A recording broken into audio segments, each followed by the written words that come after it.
ChatGPT and AI has gotten a lot of attention lately, and it seems as if everybody out there in the media wants to declare that it's going to fundamentally transform human life.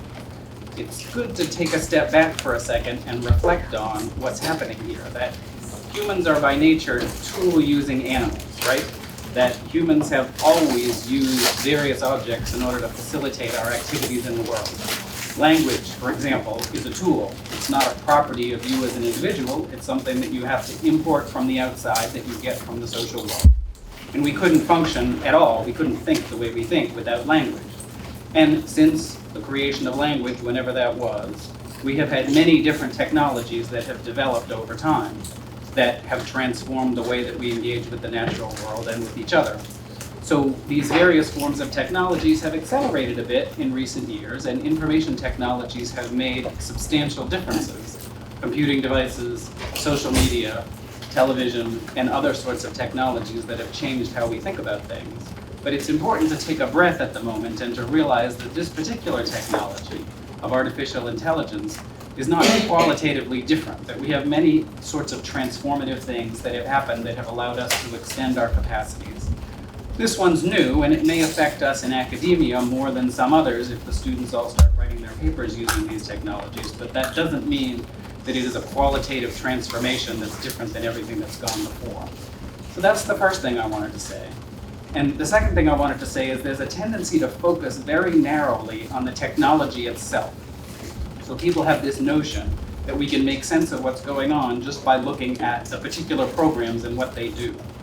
But it's crucial to see that everything we do in life is part of a larger system of technologies and people, and it's the system that gets things done. So what these technologies do is they facilitate stuff. They can facilitate learning, they can facilitate communication, they can facilitate ontogeny, they can facilitate social reproduction of various sorts. So these technologies participate in larger processes, and it makes no sense to focus just on the technology and what it does, because no technology does anything by itself. It's inert by itself. It only participates in things as it participates in learning, for example. And learning is something that requires at least one human subject, plus various sorts of tools, plus other sorts of social contexts in order for it to take place. So just a plea at the beginning to step back for a second. This is not qualitatively different than everything else that makes us human in the way that we are. And it's also not something that you can look at just by itself, because its own properties are woven into things that we're familiar with. We're familiar with social reproduction. We're familiar with learning and ontogenetic development. And this is a new component in the systems that make things like that possible. But we have to look at the process as opposed to just the tool in order to understand what's happening. So that's my plea for a little bit of distance. I'm grateful that Brian Smith has agreed to put this panel together, and he will come in and give us a sense of it. We appreciate Brian's work as Associate Dean for Research. And as the Nelson Chair, it's great to have him here. So Brian, please.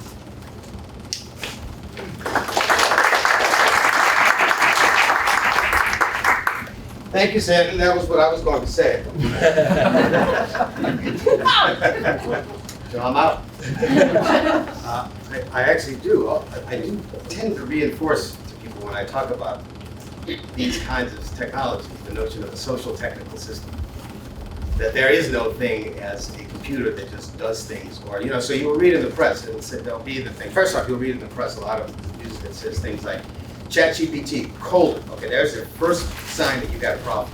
Something bad's gonna happen, because then it's always something like utopia or the destruction of all, whatever it happens to be. So avoid the articles with the colon. But certainly there's a lot of talk about it, or the computer being able to do something, and Stan pointed out, without thinking about the cultural and the social and the political and the economic and all the other kinds of things that are really human, uniquely human. It doesn't make sense to actually talk about, or even to try to analyze what's happening with any computer system, much less an artificial intelligence system called the ChatGPT. Yeah, so anyway, thank you all for coming today.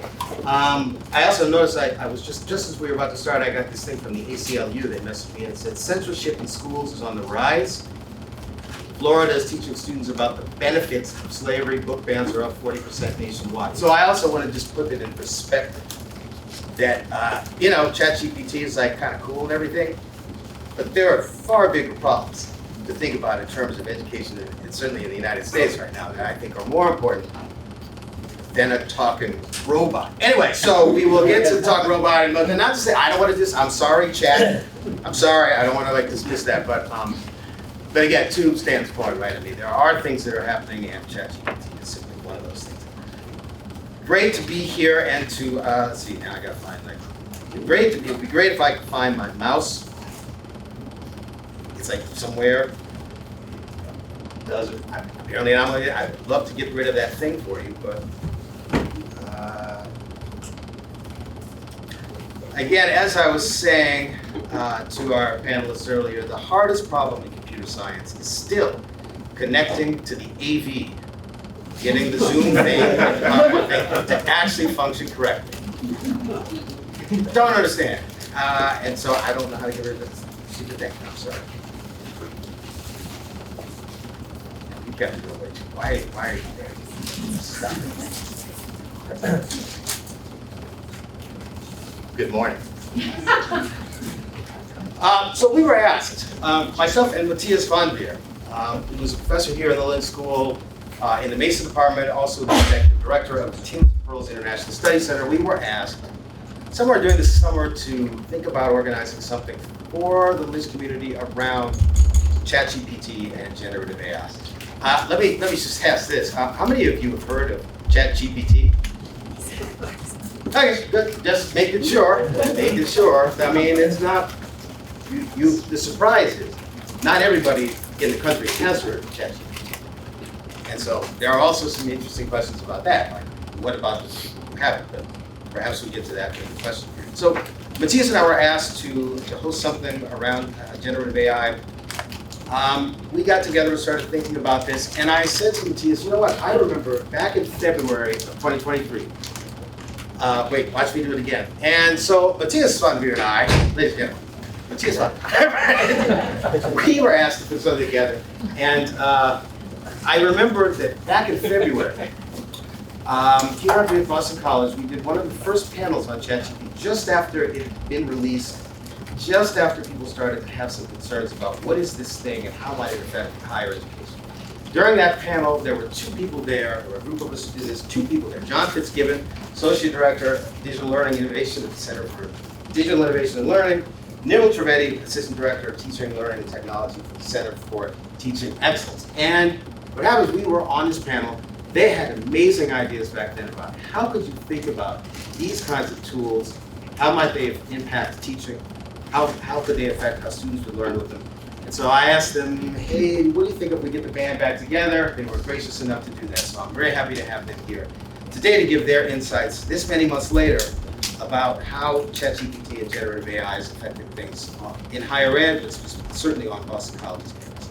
And John had this great idea. He said, let's call Peter Salvetti, because Peter, Chief Technologist for the Information Technology Services, anytime I've said that, well, ChatGPT has to sit in a context. And part of what the context it sits in here is we have an IT services group that is going to help support different things around this and many other technologies. So Peter has some interesting insights from his team in terms of what they've been doing as they've been looking at this stuff, how they can support the work that we want to do as faculty or learning as students, but also to do that safely, responsibly, and not give our data to large corporations that we use it for evil.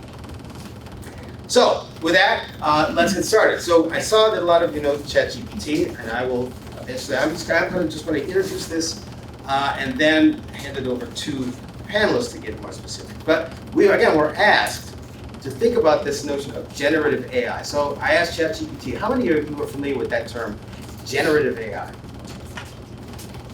Okay, so most of you have heard this, and so I think the difference, and part of the generative here is artificial intelligence as a term has been around since 1955. Don't let anyone from I had a Globe reporter say to me something like, well, AI has been around for about 7 months now. And I went, okay, we've got a history lesson now.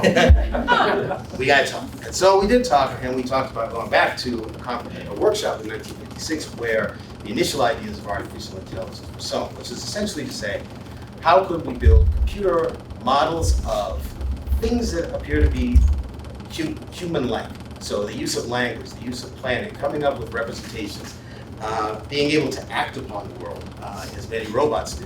So things that are essentially in some ways uniquely human. How could you get computers to do those activities? Some of those activities are things like sensing the world. So for instance, you think about self-driving cars, a lot of what they first do is they have eyes like we do. They have cameras that look at the world and they try to make sense. And they build representations of objects. Those are people, these are cars.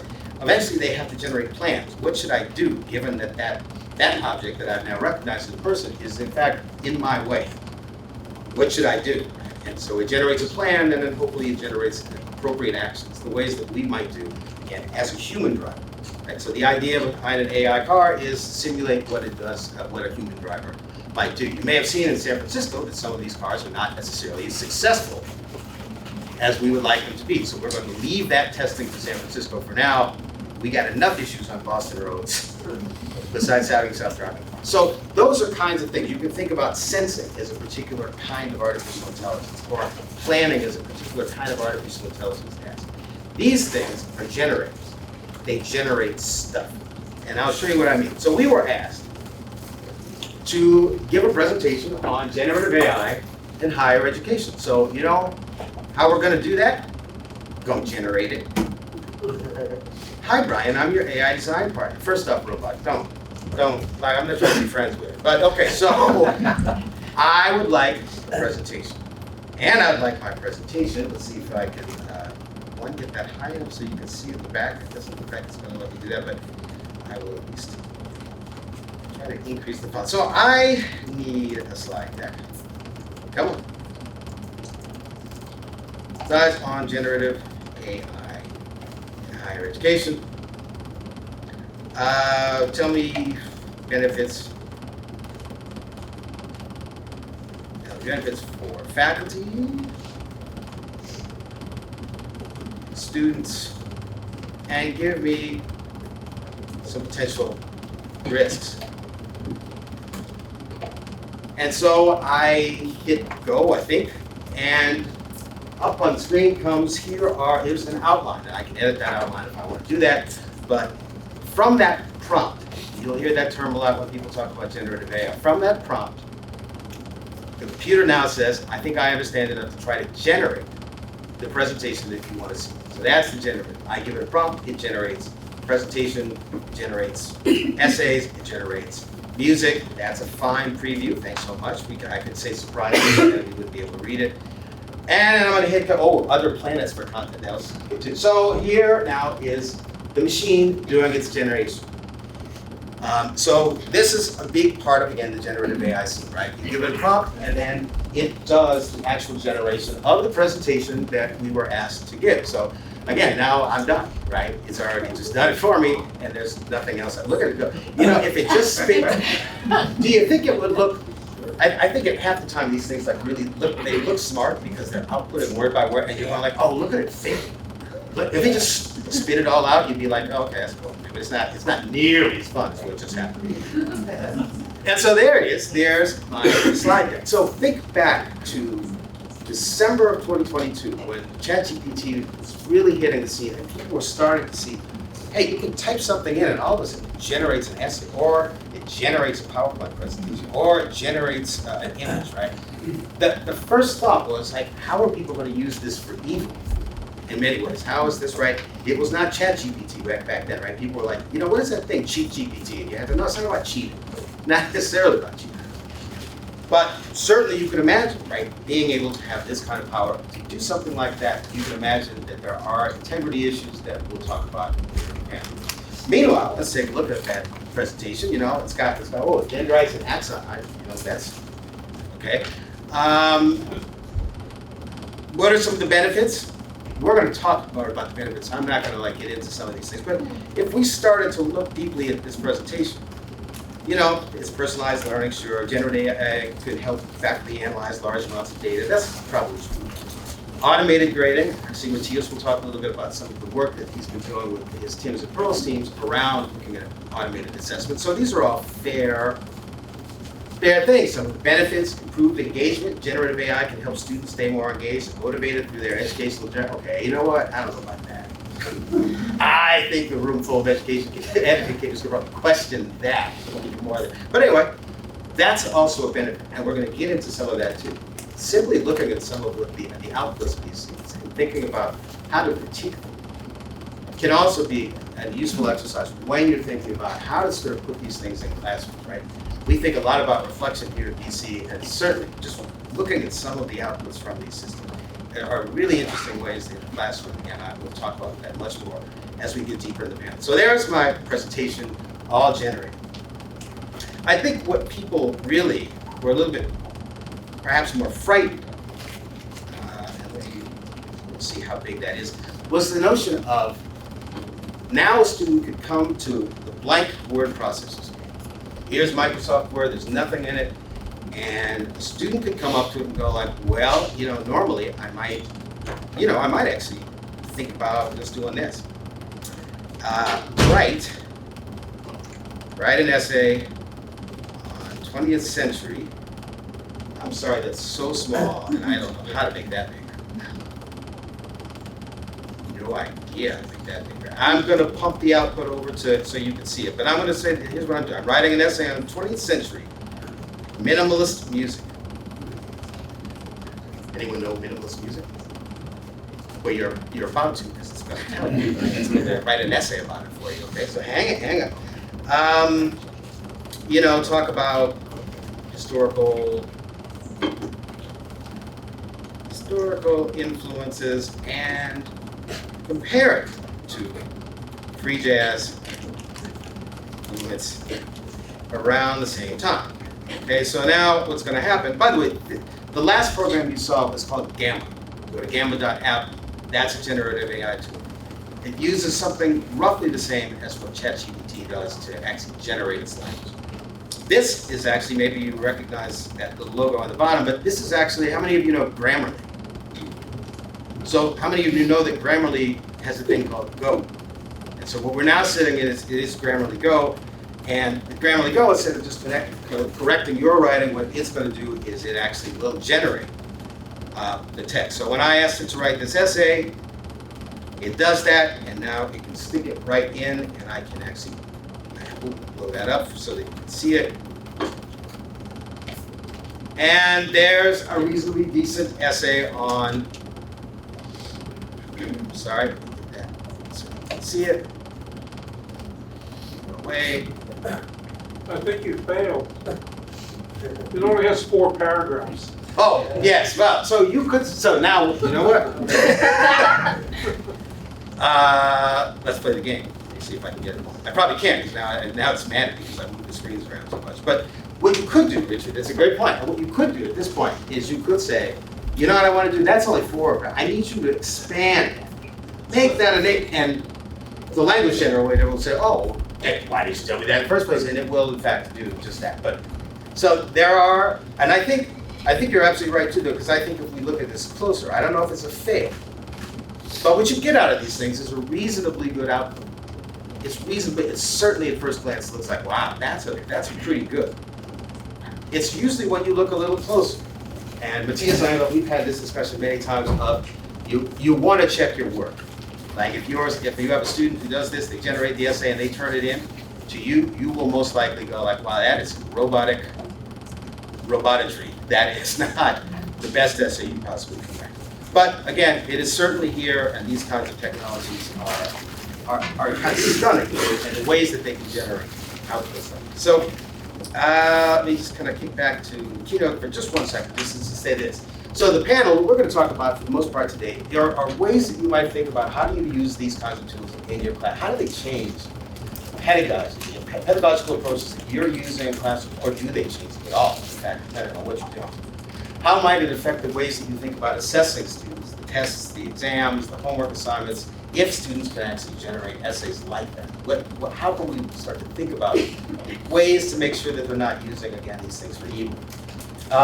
And how might they learn with generative AI tools in ways that we haven't thought about in the past? What opportunities or affordances do the tools have that could actually help improve learning? Because it's always good to think about, what are the opportunities? Research and scholarship is something that many of us do in this room. And certainly, as soon as ChatGPT came along, you can bet it wasn't very long before someone went, I'm going to write a research paper with ChatGPT. And then all the questions came of, well, how do you cite, how do you acknowledge a robot that generates text and may not generate the same text? In fact, it almost will, reliably will never generate the same text again. How do you cite that? And so APA and Nature and the Association of Computing and Machine, all of the big professional organizations and journals had to start thinking about what does that mean on the scholarship side. And Matthias will talk to us a little bit more about what are the opportunities as researchers? Where can we use these kinds of tools? In fact, I was thinking earlier, someone asked me earlier, if I had a lot of qualitative interviews and I wanted one of these machines to help me code that data, could it do it? And I have to guess that it probably could. It probably could. So there are actually interesting opportunities in terms of thinking about research and how this might change some of our practices. What we won't talk about as much is how I think about work. Every other day there's another article about ChatGPT is coming for your job. Again, it isn't. It isn't.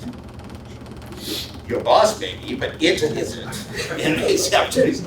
Different case. Don't get any ideas. And then sort of just epistemological questions about what it means to know, right? How many of you know how to calculate a square root by hand? You don't, because you do. Well, okay, so get up here and do that, right? I remember learning how to do it at one point, and we don't do it anymore because we have calculators. And there are historical dates that we don't necessarily need to remember because we can go to Google and we can ask those questions. And it's far more important for us to understand what are the events, the consequences of those events, things like that. So in many ways, technologies have always kind of shaped what it means to know, how much do we need to know, how much do we offload to the computer as a partner, as an intelligence amplifier, as a sort of cognitive tool. And so we won't talk about that too much today. It may come up in questions, but I'm just going to, before I move it over to the panel, I want to say that to me, and I should say, I'm a computer scientist. I've worked in AI since I was an undergraduate. I built industrial systems, things like that, blah, blah, blah. Actually, back in the 90s, I built a system for my master's degree that was tried to generate film score. And so I'm actually OG, I'm an original generator. In the 90s. They remember the 90s. I said that to my daughter, she's kind of like, the 90s. I was like, you know what, never mind. So as a computer scientist, I will say that the best thing about generative AI to me, that since November 30th, 2022, when ChatGPT really took over, sort of inspired a lot of people to think about it, is that the best thing is that we actually are all sitting here in this room talking about how can we think about teaching, learning, research, scholarship, what can we do to improve the work that we already do, given that this technology is now exists, right? And it's not about the machine, to me, as much as these kinds of conversations that I've seen a lot of people having here at DC and other universities. I think that's the real benefit of all of this, right? And so let's continue this conversation. I'm going to turn it over to Nirmal, and he's going to talk from the CTE perspective on all the great work that they've been doing and what things look like in the classroom. Look at that. Come on up. I will get your slides somehow. Yes. Thank you. Thinking about a clicker, that's AI. That's a clicker. Thank you. Thanks, Ryan. So one thing I was going to do was just do a little primer on how the technology works, and I don't have to do that anymore, so thank you. Appreciate that. I was reading an essay that was just published in Nature recently, and the title of it is Best Humans Still Outperform Artificial Intelligence in the Creative Divergent Thinking Task. So my question is, what's the best human? And I hope we have best humans here to think about it. The article was really interesting in its nature. It's very rigorous, and so what it showed was AI, ChatGPT 3.5 and 4, and Copy.ai generally perform better on creative, divergent thinking tasks as devised by the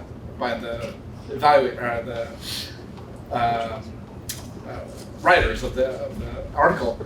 Except there's a lot more variation for humans, meaning They're very, very good and very, very bad in terms of very, very not creative, very good. AI tends to be generally good. And so that was interesting. And I think what it is revealing is that there's a, there are terms like originality and creativity that often end up in our rubrics and end up as a part of evaluations that we are going to need to think about what those actually mean. And sort of not only philosophically, but also for a discipline. What does it mean? And do we want to say AI can't be creative necessarily? Maybe it does meet some of the criteria of what we're thinking about in terms of AI.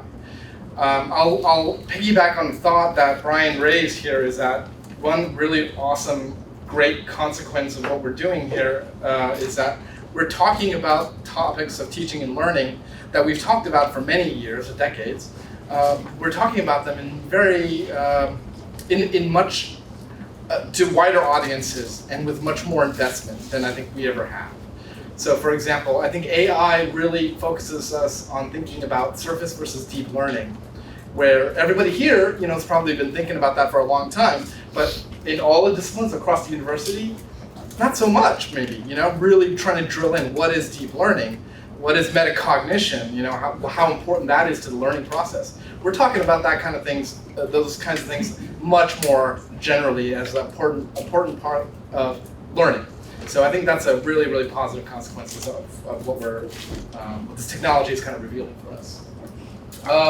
So, one thing I want to just note here is that while ChatGPT and 3.5 and 4 are very good large language models, and there are others out there, it is not just language that we need to think about. As we've got Midjourney and several other, Bing, Create, Image. So these are very good, image creators as well. So language is a big part of it. It's also various types of media that's also AI generated. Voice as well is being AI generated as well. So something that we it's not exclusive to writing. There's an AI for that. It's every single day there's a new one. A lot of them are feeding off of existing databases and so they're just doing different kinds of work. And I think what I've found is that it's hard to keep up with the data, it's hard to keep up with the technology and its changes. But at CTE, we have a resource site that is something that we're updating frequently, and we're focused on especially how it pertains to teaching and learning, right? So that's our focus.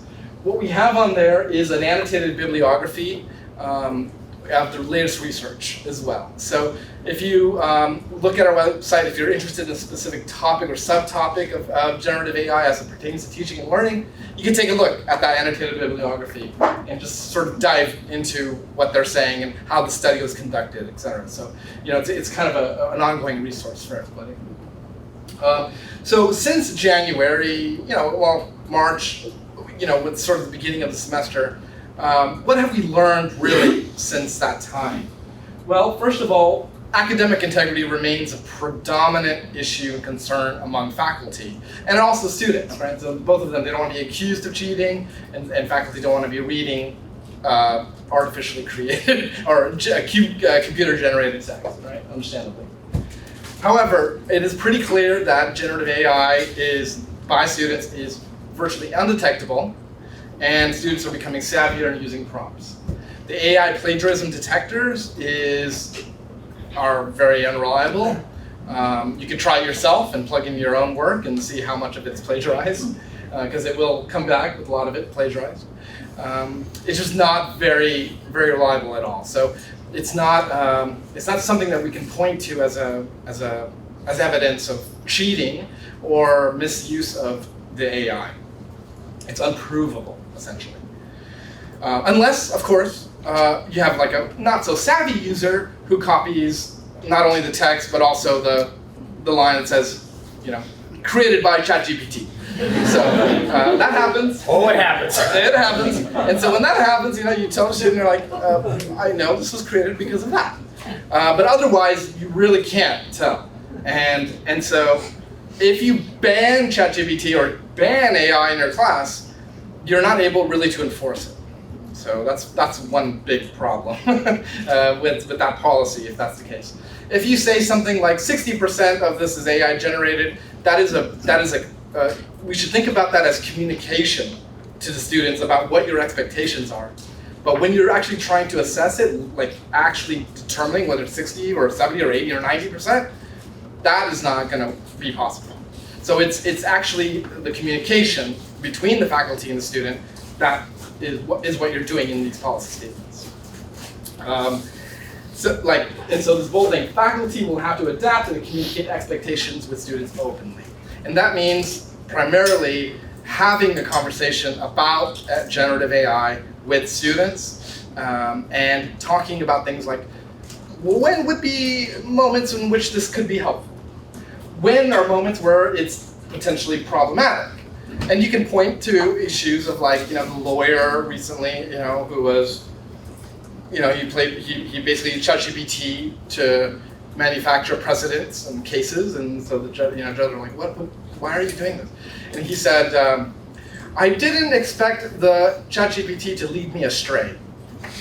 So you can point to that and say you don't want to be in that position, right? So that's a caveat. So it's not just students and not just education, but all disciplines. And I would say more broadly, this is a general cultural phenomenon. So, having an attitude in the classroom that is challenging a maybe predominant cultural value, which is fake it till you make it. So ChatGPT, generative AI, is awesome at faking it until you are convinced that it's right. 50, 60, 70% of it may be accurate, okay? Is that good enough though, right? And I think most of us would say probably it's really not, especially if that 30% is having to do with, somebody's life.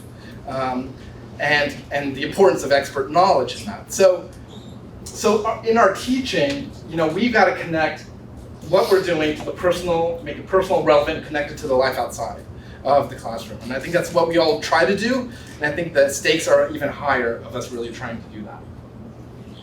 OpenAI has a page where they say, teaching with AI.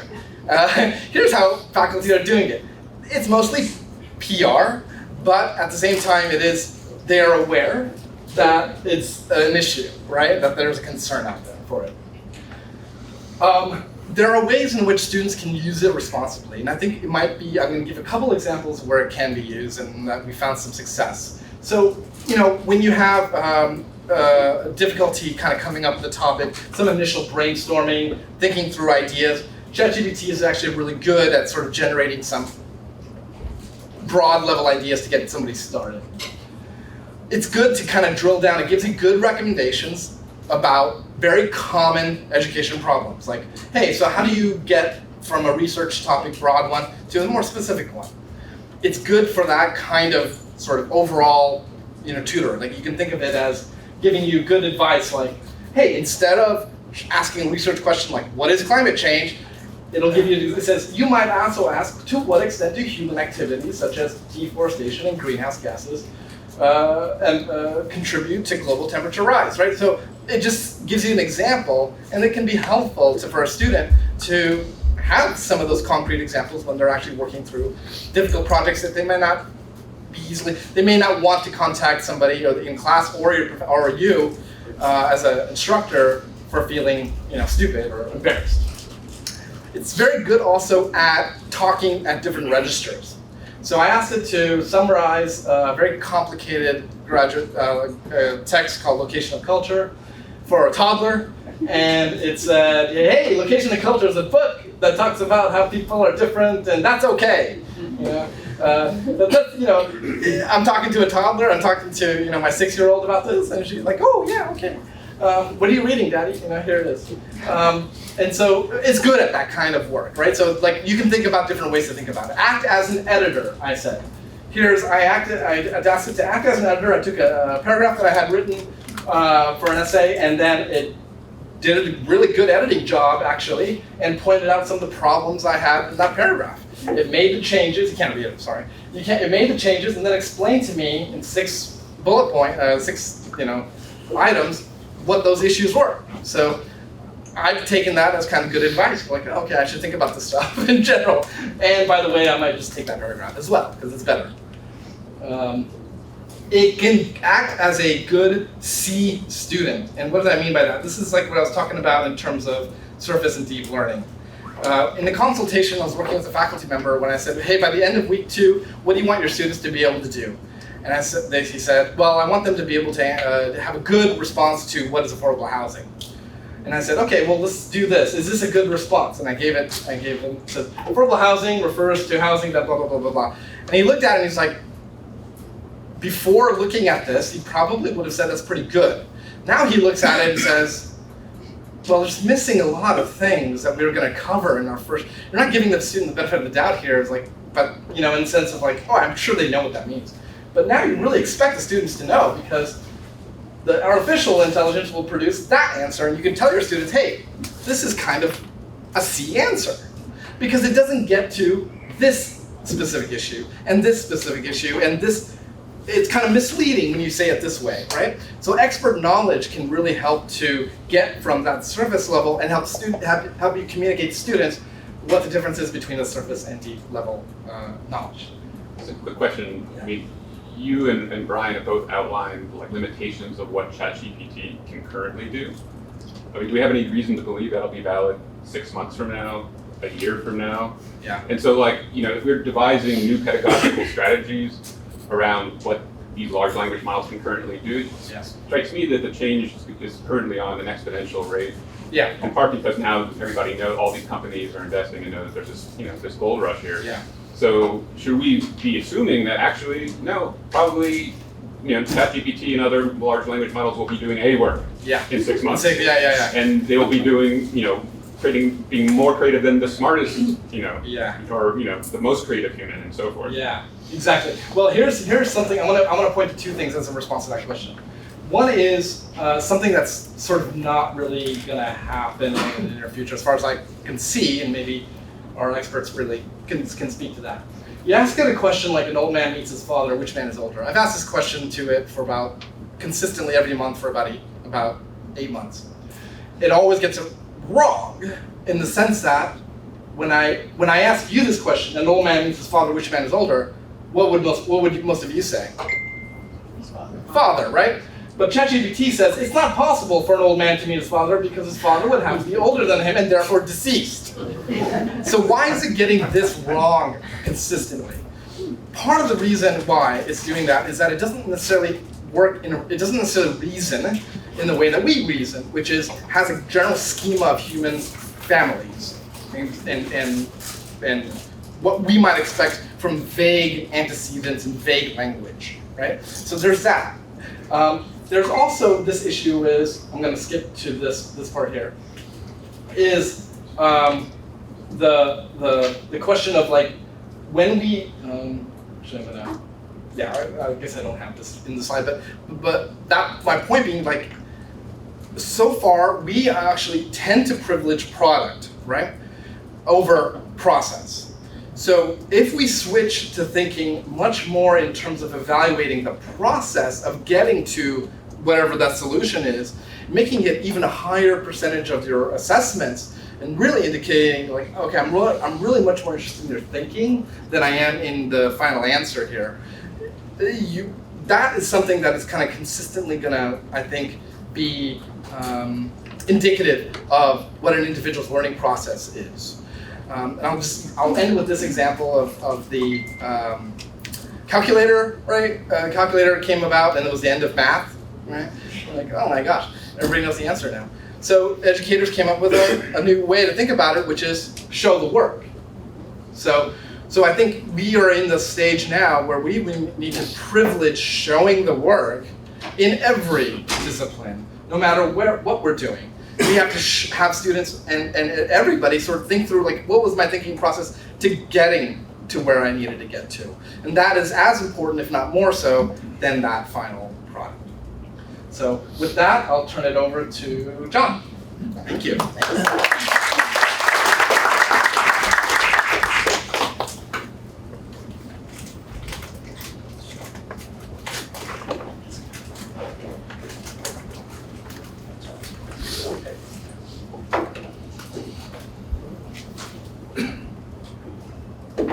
Hello everyone. What I love about Nirmal's presentation is that we've done this a few times for a few different groups, and it changes and updates every time on a literal weekly basis.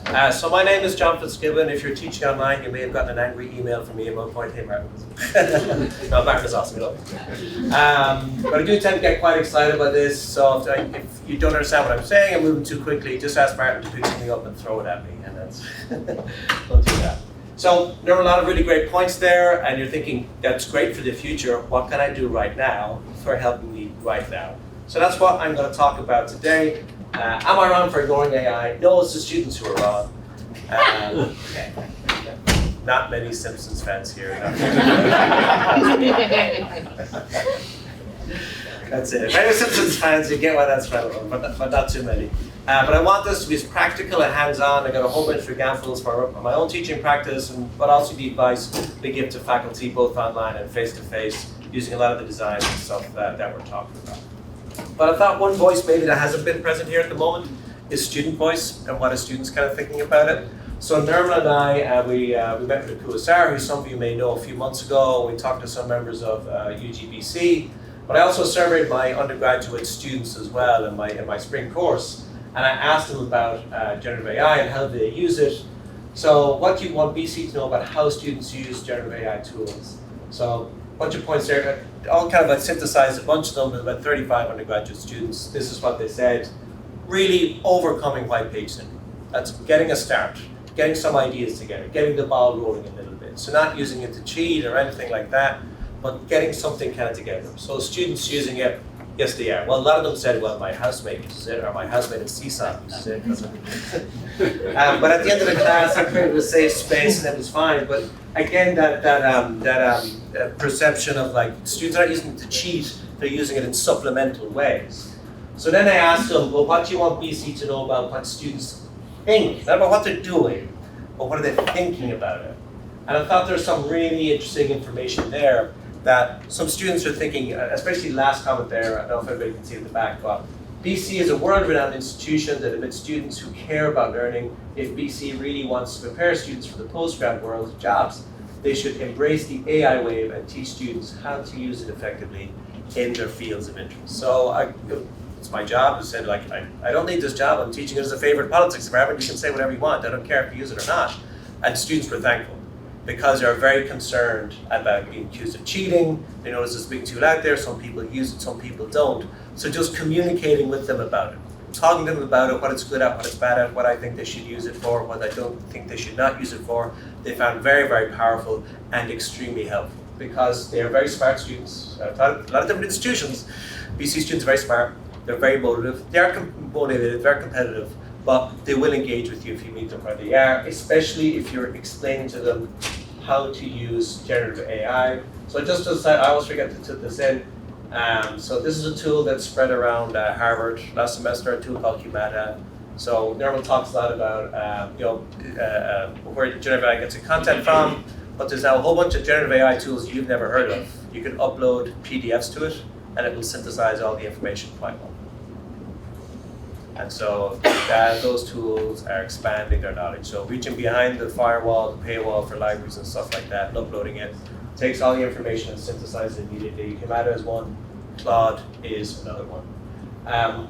But we looked at this in the summer, so this is where we come from. So we looked at AI tools in the summer, and there's one company called Professor Bob, and they have a multi-million-dollar contract with ASU to create generative AI TAs for their online STEM courses. So faculty teaching STEM online at ASU, they upload all their content to it.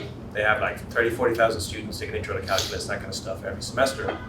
And then the students ask it, so will Professor Scannon's course, I'm not understanding what this is, return.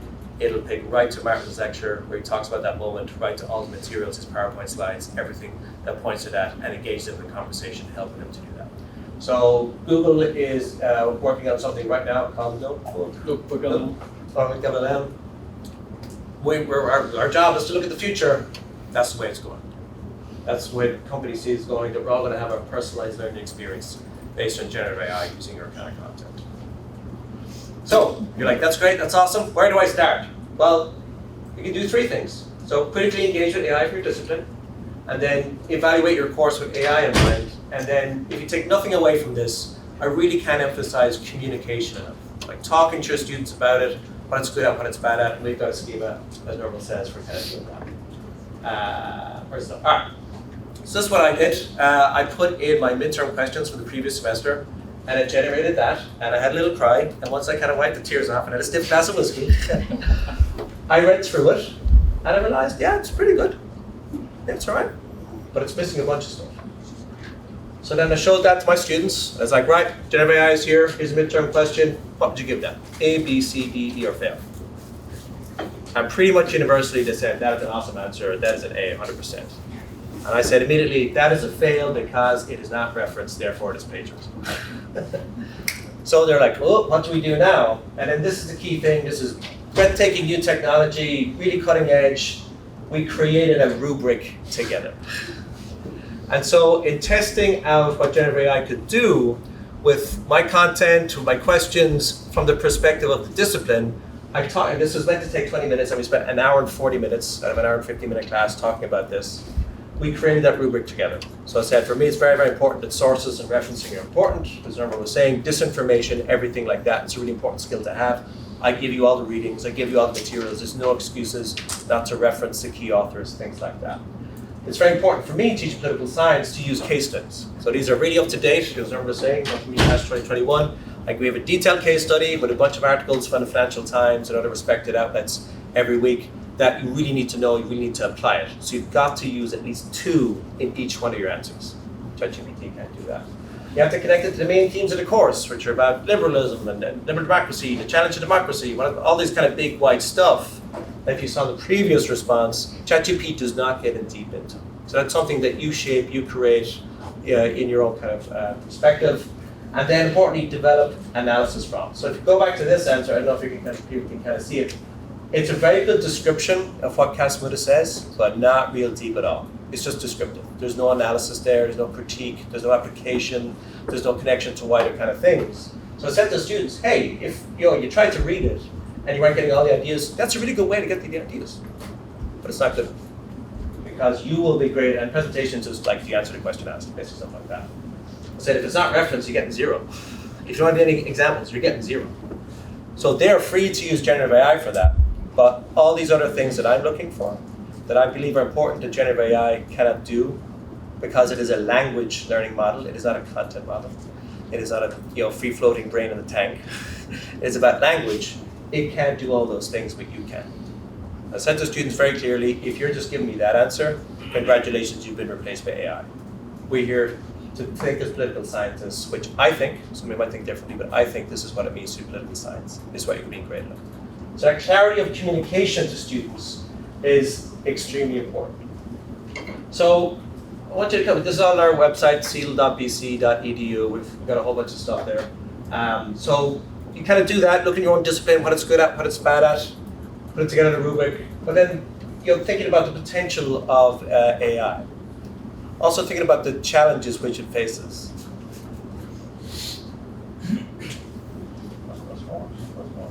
There we go. So I did that. So we came up with a SWOT analysis, but we couldn't think of a better word.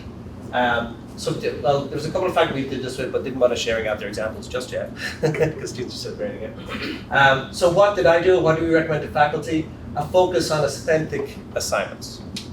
So as Nirmal was talking about, what is a human in what you can do? Is a human in what you can do, synthesize the arguments of Scanlon 2002, 2012. Is that doing something like that? No, I need to come up with something more authentic. What does it mean to do political science? I also focus less on writing, because I'm not teaching a writing course. I'm teaching an application of political science course and developing political science analysis course. So that was a bit of an opportunity, wasn't it? Because if anybody here has read anything from political scientists, it's real bad. The more boring, the better. The more opaque, complex, they're like, it's true, it's so true, the better. And so that's an opportunity, isn't it?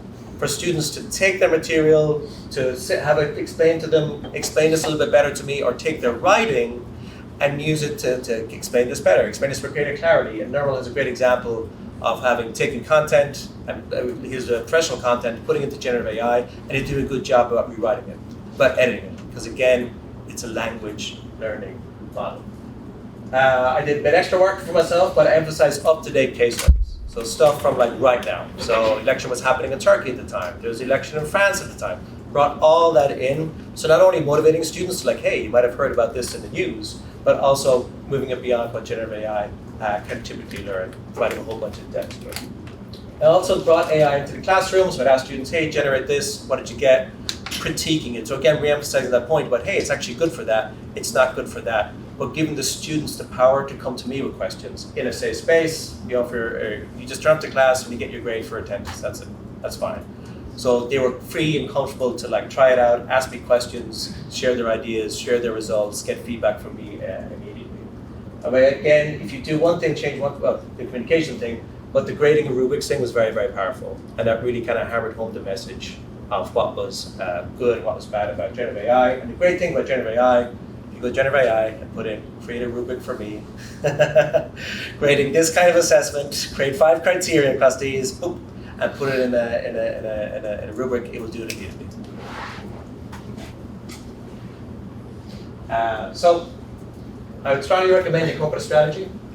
So your communication strategy, and this can be just having a session in class, you're putting something in your Canvas site, putting something in your syllabus, and Nirmal has a whole bunch of syllabi examples, but explain to students can they use it, and fundamentally explaining your rationale. And I'll go some examples about some faculty who said no, you can't use it, and why in a moment.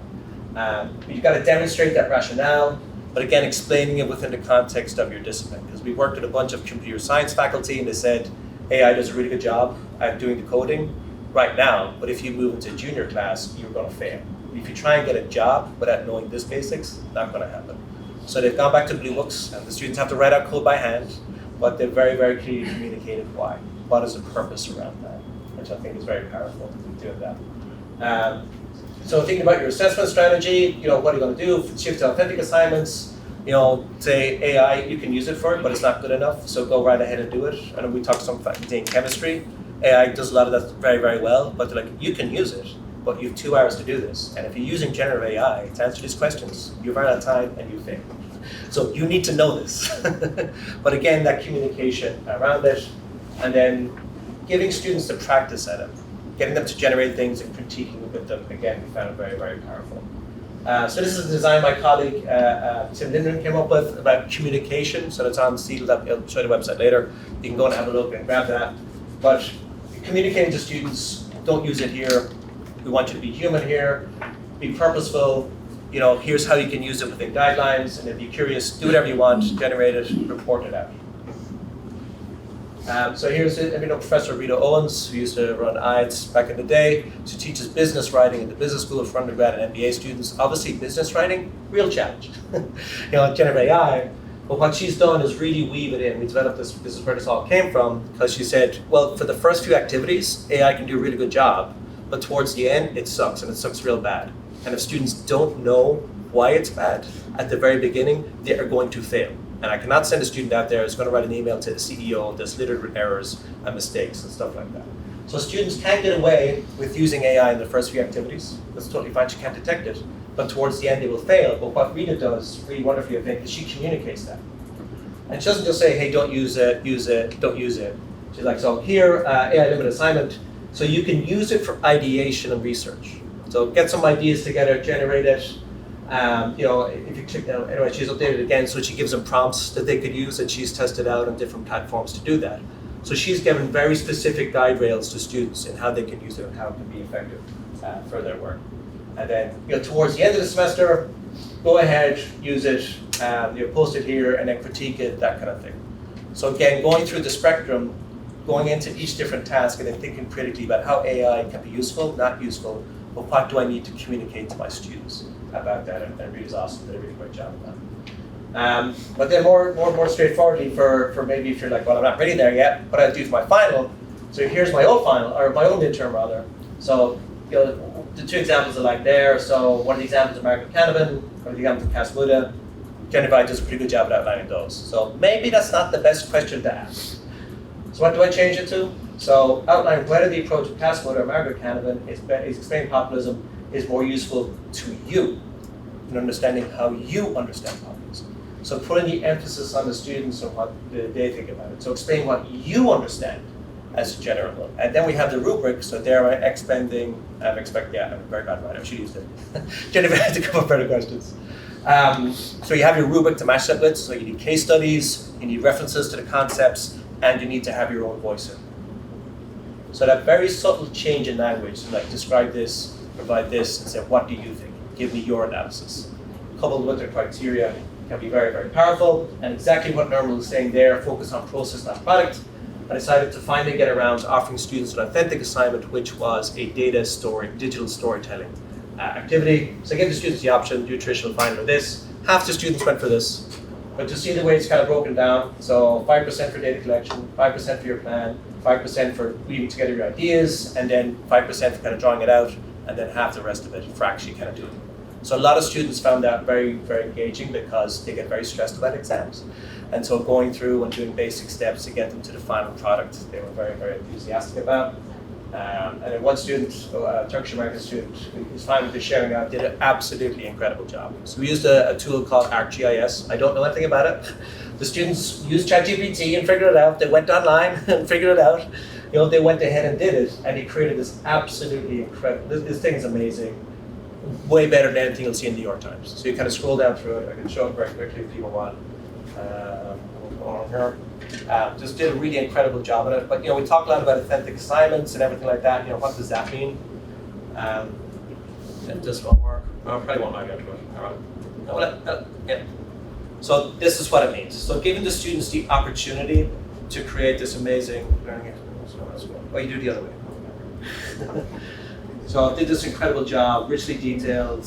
He's Turkish-American, so he obviously knew a lot about it, but it gave him this great showcase to do work that he did. But other students did in Bolivia and India, did a really amazing job as well. So these are all concepts from the reading and references and like really woven it together. He did okay in the midterm, not too bad. I think he would have done okay in the final, but this gave him and other students a great opportunity to showcase all that they could do and stop me from having to grade more terrible finals.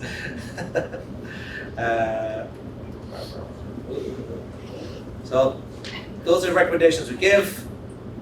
So what is your solution for education with AI? As Sharon Larnier, the guy who invented virtual reality, says, double down on being human, focusing what is the human element in life.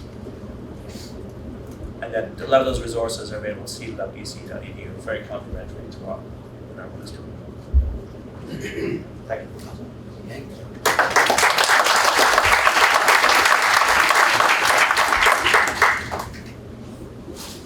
Okay, yeah, the last one, almost the last one. I would like to talk about a slightly different aspect of the whole thing, and I first have to mention, obviously, I need an AI assistant to manage my calendar. It will be too short on time here. It's a different thing. I would almost question whether we really needed this session after what I just read.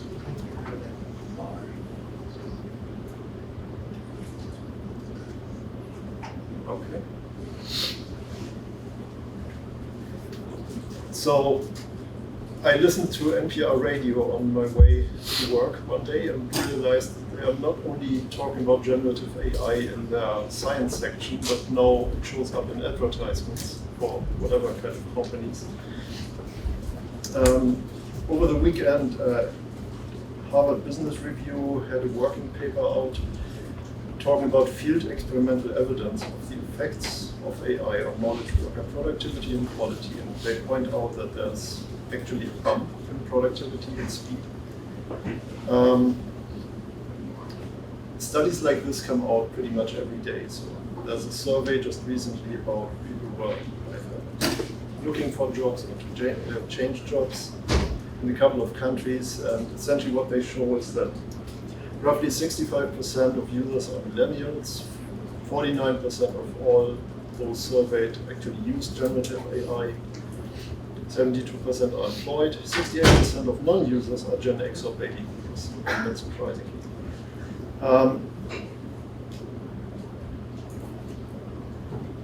However, I think I can skip this actually. As Brian pointed out, AI in education is really not new.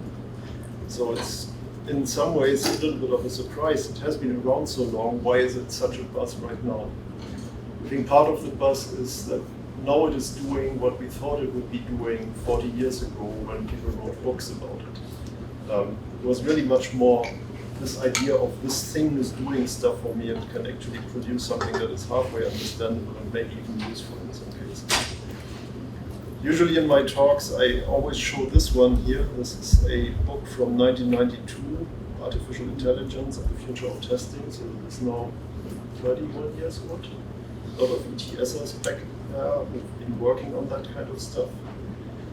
And again, my perspective is slightly different here. So I'm talking here as somebody who's using not necessarily AI, but who's working with a team of people who are using a lot of data analysis, natural language processing, and AI as one among many tools.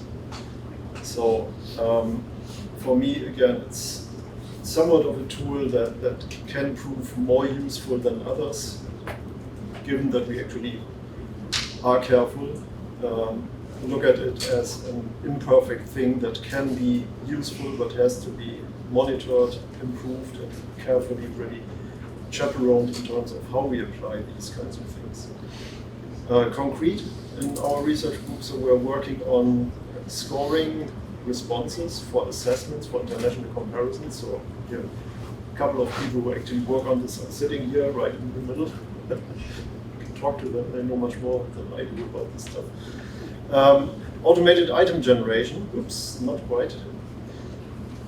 I've been starting to do that a couple of years back with things that were not even called GPT. And then a year later or two, I had to redo everything because there was the second GPT, GPT-2, before ChatGPT was actually a thing. So you could do these kinds of things, generate content before. Was just not very good. Now it's also not very good. We just heard it's somewhere in the middle, and then maybe in 6 months it might be very good. So it still needs a lot of human supervision, adult supervision, one might say.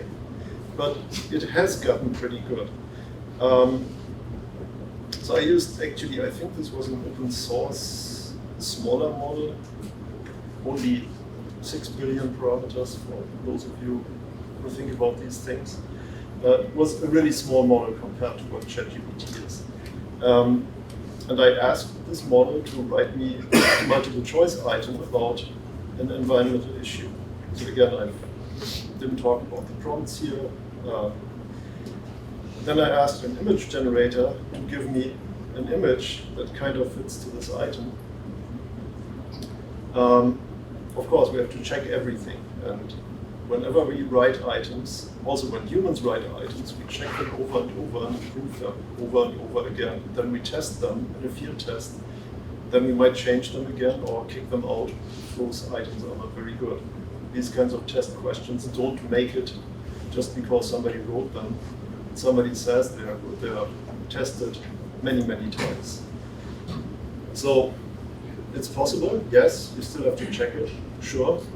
You just have to be careful not to believe what's coming out of there. But these things have been done before and without AI. So there were databases that were being used to essentially help item writers, people who do this for a living, who develop test items, which is actually a thing,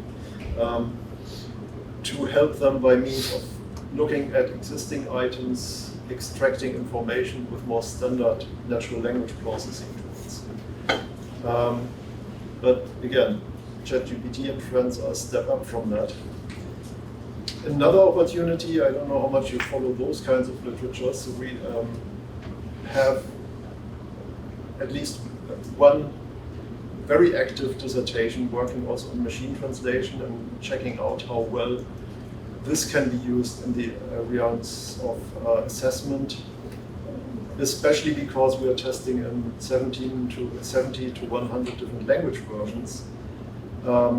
So we have to look for ways to understand what has been produced in other languages, either if somebody wants to submit an item for our international assessment for consideration, or if we want to translate responses and score them. The most recent language models now include something like 400 different languages. Even Google Translate, which is older technology but is slowly catching up, has by now a pretty good coverage. And strangely, I'm not sure whether any of you ever tried this. ChatGPT is a very good translator. You can throw in stuff in almost any language and it does really, really well. And I think that Jenny here knows that very well. I mentioned PhD research, but also other research activities in the center. So we also got external grants for doing additional research. Lillian here has been doing work on that, so I'm very happy that you're both here as well, of course. And many others are joining the team and are working on that within the center. We're thinking about how to use it, how to rein it in, how to make sure it does the right thing, and how can we check whether it's doing the right thing. So that's another very important aspect based on, for example, our statistical analysis and data collections. How can we make sure that this thing is at least as useful as if we would train humans to do the same? Oh yeah, machine translation. Can you read this? So maybe this. So that was also almost 2 years ago, so I'll just keep it here. There are a couple of concerns, of course. I don't know whether you've seen this example here. So students and job seekers start trying to make professional photo shoots from their, whatever, everyday photo shoots for LinkedIn. And these image generators can really blow up and really do just really silly stuff. And it's, that's one of the reasons why we are always talking about this human in the middle model. Everything has to be checked, every image that is being generated, every item that is being created. Of course, we are also concerned about, we are not necessarily in the business where we expect a lot of cheating on our tests. We're in the business of international systems comparisons. But even that has exceptions. And again, our statistical team here has done a lot of work on that with more traditional methods. But I can imagine with methods that actually allow you to check what students have written all over the world, there will be a way at some point in time to actually check whether the students have written that stuff, or whether there was somehow more homogenized input that somehow tweaks a little bit what students are doing in order to make that country look better. It's not something that happens every day, and it happens only rarely, very, very rarely, but it can happen. But it's certainly a bigger concern if people think about assessments that are used for high stakes, for selection or tracking of students or anything. We are in the business of systems comparison. For us, it's less of an issue at the individual student level, but in very rare cases, there can be concerns about how data maybe was improved. I keep it at that. What we already see is that AI has become a tool for revolutionizing really assessment, educational assessment certainly, probably also other psychological assessment. There's now a special interest group on artificial intelligence and educational measurement. They just recently had a talk about a company that is using AI extensively. There's a journal, pretty old journal actually, Computers and Education, that now has a special open access version called Computers and Education, AI. So there's a lot going on here, and I think we will probably see a lot more around getting a little bit smarter. Right now we are at the stage of we are still very concerned how it can be used or misused and what should we be doing. These AI detectors are still not very smart. I also am not sure whether they are really the answer to all our questions. I think it's much more useful to actually put not only the human in the middle as the evaluator or the person checking the work, but really putting the human in the middle more instead of submitting and uploading a written essay. Really, are you able to talk about this essay? Are you able to critique? Are you able to check what's going on? Are you able to find weaknesses? Are you able to give feedback to improve each other?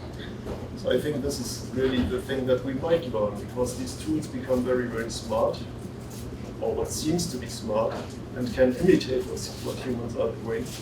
And then it might really be our task to find out, okay, how can we actually distinguish ourselves from these tools? That was it. Of course, I used the prompt. I used the first draft made by, I think, ChatGPT. And then our production team was actually very happy to try out a few tools. We have a little working group there going on. So within our Tims and Pearls International Study Center, we produce a lot of graphics for items every day. We're also now working on what kind of AI tools, including commercial tools such as Adobe, Firefly, but also the free tools such as DALL-E, Midjourney, etc. Because, yeah, the world is changing. We have to adapt. Thank you.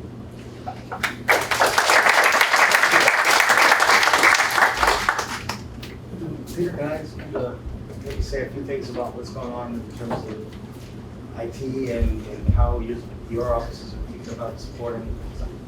Sure. So the way ITS looks at this is from a couple of different perspectives. One, opportunity, and the other one is threat, obviously. And I think really access is the third side of that double-sided coin. We're very careful and cautious with respect to privacy and data, obviously. A lot of these large language models really take your data and use it to train other answers. So you have to be very careful. I'm not sure how many people know, but on ChatGPT, on the settings, there's a way to toggle switch that says, use my data for training, don't use my data for training. Many people just automatically will go in and just start doing everything. We also look at this from a much more broad perspective. It's not ChatGPT for us, it's really more generative AI, right, in total. Is it a one and done for us? No, we're talking to Microsoft because, Microsoft was one of the first folks that actually invested money in OpenAI for $220 billion. And so they have a complete offering service around OpenAI, which allows us what we think is a great thing. It's a sandboxed environment. So whatever I do, I see it, I can control it, I can manage it, I can destroy it. No one else sees that data. And we're looking at what Google's put. The interesting thing about OpenAI is, yeah, they have first mover advantage, but we're really keeping our eyes on the enterprise players, which is Google and Microsoft, right? Google's doing something interesting. Obviously, when Bard first came out, it was a spectacular failure and disaster. It's gotten better, but the long game for Google's not Bard, it's Gemini, number one. And number two, they have something called Notebook LM, which we're keenly interested in because, well, that's a training model that's really trained on instructor content, right? It's not content from the outside world, it's content from the inside world, where the inside world is university or college. Such that if a student is drafting an answer, taking down notes, it can respond to readings, PDFs, shared material, all in the context of that class, that course material. So that's really interesting for us. So that's going to be a game changer for us. What we're really worried about, the threat, is, no offense, Brian, but Grammarly, for example. Grammarly's a great company. I mean, I use Grammarly personal. I don't use any of my BC stuff on it. But Grammarly a while ago, I mean, they've had AI for a long time. Obviously, they have type ahead, look ahead, right? They can guess a lot of things. But when they came out with Go, they kind of pivoted and said, we are now AI-based. Well, our contract covered a certain scope of Grammarly. And when companies shift marketing and say, we're now AI-based, well, that's not covered by our covenant between us and the company. So we're very, very careful to go back and reassess things. I think I mentioned that Grammarly is one of the things we're looking at. Adobe's another one of those, right? Microsoft, oddly enough, is another one of those. So we're very, very careful to make sure that people are aware when they're looking at tools. Atlas TI, right, is used in IRB for statistical analysis. Well, they now have come out with a version that has OpenAI embedded in it. well, what happens to all that data that's currently valuable? Right? So that kind of raises some red flags for us. So I hate to sound like a wet blanket, but I use these tools all the time. It's not one and done for me. I look at all of them. I use Gamma. I use Dectopus. There's another one which is very interesting, which puts the onus more on you, less on the AI, which is interesting. So we're trying to make sure that we keep an open mind, number one. But most importantly for us is to support all of you, right? Show us what it is that you want. Let us hear what your needs are, and let's see if we can do that in a way that fulfills your need, number one, and protects the university. Great. Are there any questions for? That's kind of a tough question. Richard. Just to follow up on what Peter was saying about tools and platforms that exist here at BC, to call everybody's attention to text help under accessibility on the software page. Text help has some amazing AI-like tools. Most recently, they've come up with a tool to summarize your PDFs. So, quite a neat study tool for students here. So anybody with a BC address, email, has access to the full suite of accessibility tools and text help. And they're moving kind of incredible things with text and speech online. So just another source for students to generate more research that would be helpful to our community.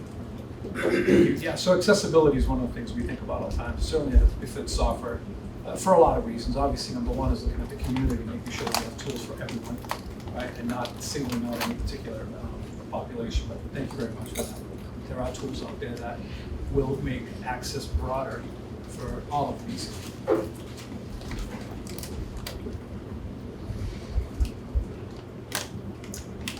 Other questions?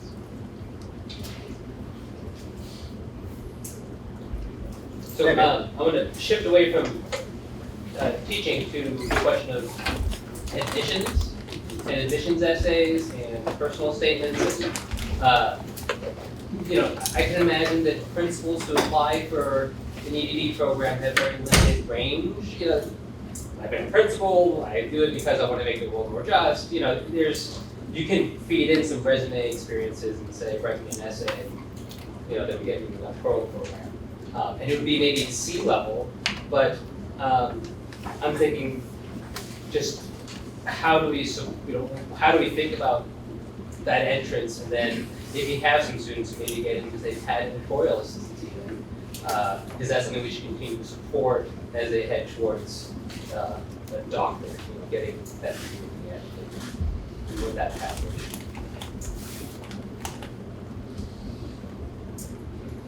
Yeah. Nothing to do with admissions. I mean, I'm actually curious. Like, I was actually looking at YouTube just to see if you've ever talked to anyone in admissions. No, Peter, correct me if I'm wrong there, but I know that there's enterprise tools for organizing data. And so like taking all the data, university institution, University of Michigan has just launched their own personal version of it. And so they have one for like all the use cases we mentioned here, but also ones for the higher level as well. So taking all the data and information from the university and putting it into an AI thing, so you can ask it questions and generate information based on that. But as regards to that bit, I would say double down on being human. How can we change admission criteria to look beyond an essay? Can you build a portfolio that encompasses different elements of it? So like I showed the digital storytelling element there. Is there something that we could use to like tell the story of a candidate for a program that thinks beyond a 2,000-word written essay? So that's that's for those in admissions. So an interesting thing for us is that AI is usually thought of in two camps, right? There's classic AI and then there's generative AI, which is the soup du jour here. Classic AI has been indicated, been around since the 50s. Machine learning obviously fed into generative AI. And so we're looking at ways to make sure that when we look at generative AI, there's a role-based approach to it, right? So it's not only students and faculty, but what about our administrators, right? I mean, there are ways to be a little bit more efficient, right? Do away with low-value work, which is some repetitive things, and automate. I happen to teach DevOps here at BC, so the concept of automation is near and dear to my heart. So I'm looking at things like this to see if there is an entree or an entry point for our administrators to get them to do more high value work, get more engagement out of our administrators. John points to data. The interesting thing about data is, we've always worked in a relational database environment, but that's starting to change, slowly but surely.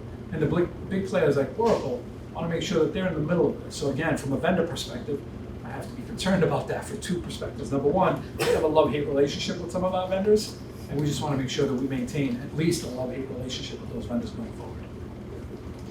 We've done a bunch of stuff with student affairs recently, and so they're very keen on using it, because what we find is like people spend a lot of their time coming up with social media content or agendas and things like that, and so their idea is that if you use generative AI to create all that busy work and get that done, that allows you to focus on more complex things, like, okay, so what is the BC perspective on this meeting agenda? Okay, how can I take my time I spend on that and meeting one-on-one with students and helping students a lot more?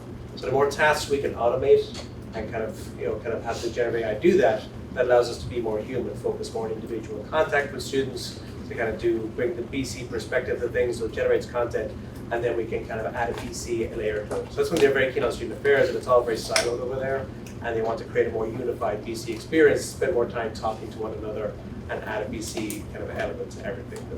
It can get bogged down. We did this last week, and there's somebody, she's giving a presentation on sleeping, and the importance of sleeping. So she asked ChatGPT in front of everyone to come up with a social media campaign around it. She told us, we gave her all the prompts, press return, and it came out immediately. And she's like, "That's my job. It just did my job." So we calmed her down a little bit, but then she realized, wait a minute, that presentation is really boring. How can I make it more interesting? Turn this into a Jeopardy game. And so give me the structure for it, and it did it. And she's like, great. So she started playing around with it, and then she realized, oh, I need to emphasize this and this and that and the other. And so she had her whole presentation done in about 7 minutes. And that was on Tuesday, and she had bookmarked pretty much on a Thursday to do that. So now she had pretty much a whole afternoon back to work that she could set up one-on-one meetings with her students, because she works in student wellness. So that's how she's able to use her time. So to get back to your original point, Vin, if we're able to automate a bunch of tasks, then that's great, and hopefully that will free us up to say, get to know the student applicants a lot more, give us more capacity, because you got a pile of essays, you got to feel like, oh my God, yeah, whatever, it's that. But if we can shift things around so we get more authentic submissions, more authentic work from students, from applicants, then that can only surely be a good thing. It equalizes access and stuff like that. That's another thing that you mentioned, Peter. That's a great point about accessibility, Richard. But I know Harvard is developing their own internal AI system, and their motivation is equity. Because they're very concerned about richer students paying for ChatGPT 4 and generating better answers than the students of lesser means. And so that's why they're really pushing for it, because they're very concerned about equity of access.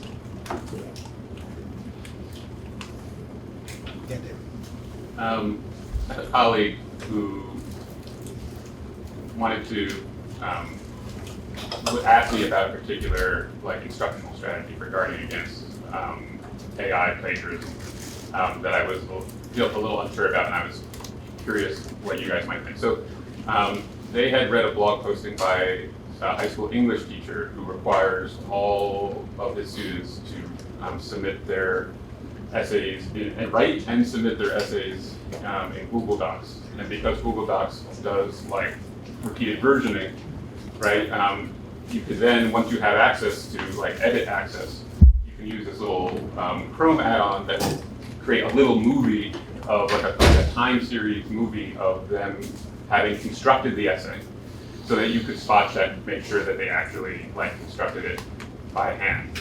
Now, my concern with that was, as a motivational psychologist, is that it's really a form of surveillance, and we know that surveillance can undermine people's intrinsic motivation to engage in those kinds of tasks. Now, it is possible perhaps to get them to kind of share it without them really realizing what you're using it for. That's another question. But just wondering what your thoughts were, because I think obviously there's a lot of legitimate concerns there about the quality of writing being produced, being for certain subject matter more than passable, very good quality, and a real concern about being able, without completely flipping the classroom or redoing all of their assignments, which obviously is a big lift, still trying to kind of guard against that. So straight away to me, that says you just doubled your work. So you're not only going to grade the essay, you've got to review the whole video to see if the student has done that. So like we saw this with Proctorio, if you remember that during the pandemic times and like everything like that. There's a whole bunch of biases with it, a bunch of stuff like that. But what are you really trying to assess? You're trying to assess the product or the process. So it seems there like the process is very important. So why not just follow the example I had up there, that like different steps. So like, okay, so just submit your idea, okay, then come up with a plan and do that. Because it seems to me like developing the product, the process rather, is very important in that regard. So if you've got the time to review all the videos of your students and then match it up to the final product and be looking at it, wonderful for you. But why not change it around to like talk students, okay, if you want an essay of this quality, here are the 6 steps that I in my class recommend to be able to do, and I'll give you feedback in each one of those. Now, are those steps, when you break it down, is it really not quite easy for them to just do each of the 6 steps using ChatGPT? You can change more of it. So if you saw some of them were written, like ask them to draw them in rather, like draw a wireframe. And so they can use Canva, they can use that, or like it's very specific kind of form to that. Like, what are your ideas? What do you think? And so kind of because it's so low stakes, and it's just kind of like that, it's very much you just do it, you get the grade, but the key thing is my feedback. To say like, hey, you're right on track, that kind of thing. As a motivation psychologist, then like the motivation there is to just get their ideas out there. Even if they're generated from ChatGPT, they still have to go and generate it and put it into that space and organize it in an efficient way, and then get feedback from me to say, hey, this is great, you're on the right track. Or say like, no, this is not what I want at all. I want more of this. Then they have to respond to that and change that around and kind of resubmit it again. So they can use generative AI, but it's a lot. It's needless work. Why not just do it and just put your ideas in there? It sounds like more work to me, what you're saying, than potentially spot checking if you're worried that somebody's plagiarizing. Not that I'm on board with that. But. Yeah. When it's so quick, it's not that bad. Okay. It's just so short and you're able to kind of do that. It doesn't work out too bad. So. I'm mindful of the time. It's past 1 o'clock. I want to thank everybody for coming out today and joining us.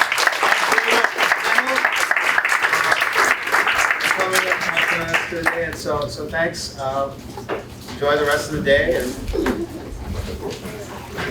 may the AI be with you.